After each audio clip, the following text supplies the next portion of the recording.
George Herbert Mead lahir di South Hadley, Amerika pada tanggal 27 Februari 1863. Herbert Mead merupakan anak dari pasangan Hiram Mead dan Elizabeth Storrs Billy. Mead melakukan studi pada filsafat dan penerapannya pada psikologi sosial di tingkat perguruan tinggi. Ia mendapatkan gelar kesarjanaan muda dari Oberlin College pada tahun 1883.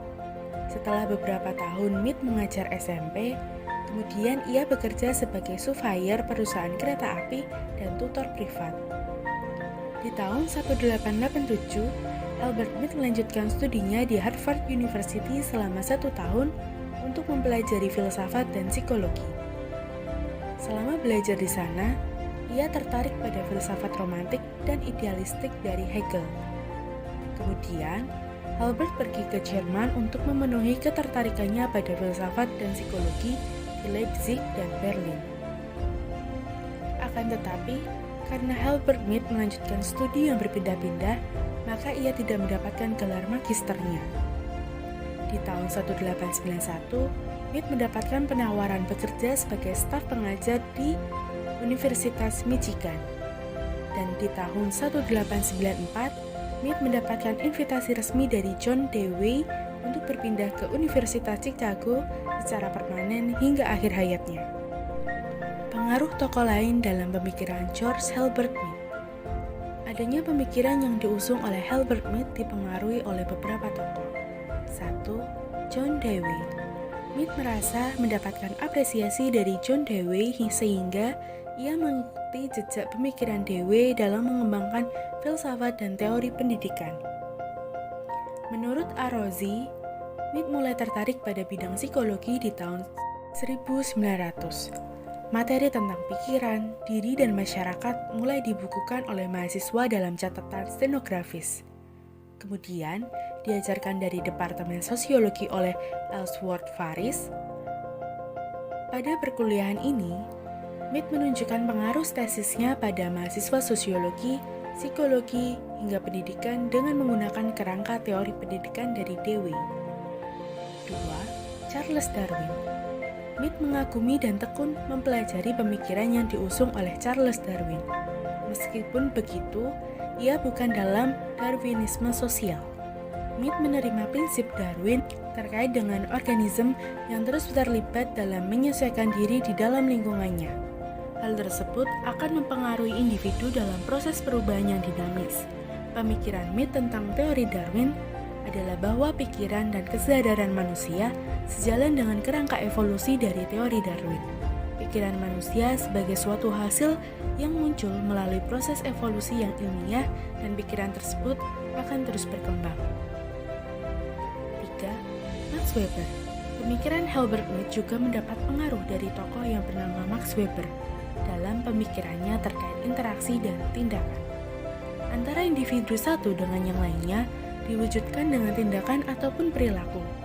Max Weber mengkelompokkan tipe-tipe tindakan sosial dengan menggunakan konsep dasar rasionalitas, yaitu ada tindakan yang rasional dan non-rasional. Meskipun demikian, George Herbert Mead tetap berdasar pada pemikiran Max Weber, tetapi Mead membawanya lebih ke arah individu dan lingkungan sosialnya, berbeda dengan Weber yang membawa pada lembaga atau struktur. 4. William James. Selain beberapa tokoh yang lain, pemikiran Mead juga diilhami oleh James yang mana sebagai salah satu tokoh filsafat dan psikologi. James merupakan tokoh pertama yang mengusung dan mengembangkan pemikiran self. Menurut James, manusia dapat melihat dirinya sebagai objek, mengembangkan sikap dan juga perasaan terhadap dirinya, bahkan juga mampu membentuk tanggapan atas perasaan dan sikap tersebut. George Herbert Mead mengembangkan teori atau konsep yang dikenal sebagai interaksionisme simbolik. Dalam tinjauannya di buku Mind, Self, and Society, Mead berpendapat bahwa bukan pikiran yang pertama kali muncul, melainkan masyarakatlah yang terlebih dulu muncul dan baru diikuti pemikiran yang muncul pada dalam diri masyarakat tersebut. Dalam teorinya, yang dinamakan interaksionisme simbolik, George Herbert Mead mengemukakan beberapa konsep yang mendasari teori yang ada, yaitu 1. Tindakan. Tindakan menurut George Herbert Mead merupakan unit paling inti dalam teori ini, yang mana Mead menganalisa perbuatan dengan pendekatan behavioristik serta memusatkan perhatian pada stimulus dan respon. Mead menjelaskan bahwa ada 4 tahap yang masing-masing dari tahap tersebut saling berkaitan satu sama lain dalam setiap perbuatan. Yaitu yang pertama, ada impuls, yang kedua persepsi, yang ketiga manipulasi, dan yang keempat konsumsi. Yang kedua yaitu gestur. Mead mempunyai pandangan bahwa gestur merupakan mekanisme dalam perbuatan sosial serta dalam proses sosial. Gestur merupakan gerak organisme pertama yang bertindak sebagai stimulus yang menghasilkan respon dari pihak kedua sesuai dengan apa yang diinginkan. Yang ketiga yaitu ada mind, self, and society. Mind atau pikiran. Mind merupakan tindakan yang menggunakan simbol-simbol dan mengarahkan simbol-simbol tersebut menuju self, memiliki kesamaan dengan elemen yang dijelaskan sebelumnya, bahwa mind bersifat sosial. Dia hidup di luar individu, tetapi juga dimasukkan individu dalam dirinya. Dengan mind, simbol-simbol yang beragam dapat dimanipulasi. Mind menurut Mead menjadi sebuah fenomena sosial disebabkan berkembang dalam proses sosial dan menjadi bagian dari proses tersebut. Selanjutnya ada self. Konsep self menurut Mead merupakan kemampuan seseorang menjadikan dirinya sendiri sebagai objek sekaligus subjek yang berjalan. Maka terdapat retorika dari pembahasan ini yang disimpulkan menjadi aku sebagai subjek dan aku sebagai objek. Pada analisa ini, Mead membuat sebuah konsep mengenai tahapan sosialisasi yang baginya hal ini bisa berguna dalam menjelaskan analisa logis mengenai asal-muasal diri atau self. Di mana menurut Mead, tahapan perkembangan anak terbagi dalam 2 tahap, yaitu tahap bermain atau play stage dan tahap permainan atau game stage. Dan tahapan terakhir adalah tahapan orang lain pada umumnya atau generalist order. Mead membagi self menjadi diri sebagai subjek dan diri sebagai objek yang oleh Mead disebut sebagai I dan me. Peran dari keduanya tidaklah sama, namun kendati demikian keduanya merupakan bagian yang tidak dapat dipisahkan. Jika me lahir dari konstruksi masyarakat akan nilai dan norma yang ada, namun I bersifat sebagai jati diri yang kreatif yang bersifat dari me. Bersifat sebagai jati diri yang kreatif yang berbeda dari me. Dan terakhir yaitu ada masyarakat atau society. Mead percaya bahwa masyarakat menempati posisi sentral dalam kajian mind, self, and society-nya. Namun kendati demikian, Mead tidak banyak membahas masyarakat secara eksplisit. Masyarakat menurut Mead merupakan proses sosial terus-menerus yang mendahului mind and self. Masyarakat mempresentasikan serangkaian respons terorganisasi yang diambil alih oleh individu dalam bentuk me. Jadi dalam hal ini, individu membawa serta masyarakat telah memberinya kemampuan melalui kritik diri untuk mengontrol diri mereka sendiri. Selanjutnya adalah penerapan teori George Herbert Mead.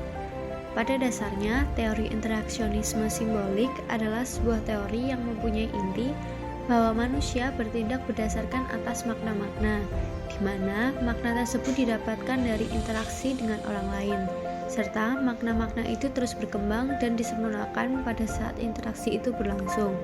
Interaksi manusia dibentuk oleh proses pembuatan dari individu-individu yang berinteraksi.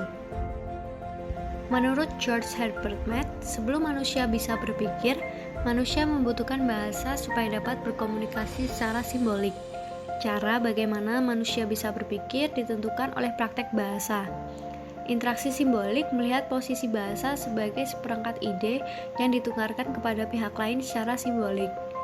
Adanya perbedaan penggunaan bahasa juga menentukan perbedaan dan cara pikir manusia. Contohnya yaitu, cara berpikir orang yang berbahasa Indonesia tentunya akan berbeda dengan cara berpikir orang yang berbahasa Sunda. Begitu pula, orang yang berbahasa Jawa akan berbeda pikirannya dengan orang yang berbahasa Jerman, Jepang, atau Korea. Akan tetapi, walaupun pemaknaan suatu bahasa banyak ditentukan oleh konteks atau konstruksi sosial, seringkali interpretasi individu sangat berperan di dalam modifikasi simbol yang ditangkap dalam proses berpikir. Simbolisasi dalam proses interaksi tersebut tidak secara mentah-mentah diterima karena akan dicerna kembali sesuai dengan preferensi masing-masing. Hal ini menunjukkan adanya pemaknaan, di mana bahasa menentukan bagaimana proses pemaknaan dan proses berpikir. Jadi ketiganya saling terkait secara erat. Interaksi ketiganya adalah yang menjadi kajian utama dalam perspektif interaksionisme simbolik. Setiap makhluk mengembangkan sistem komunikasi tertentu untuk saling berhubungan dengan sesamanya. Makhluk tingkat bawah mengembangkan isyarat atau gestur sebagai media komunikasi mereka yang terbatas. Manusia juga mengembangkan model komunikasi semacam ini.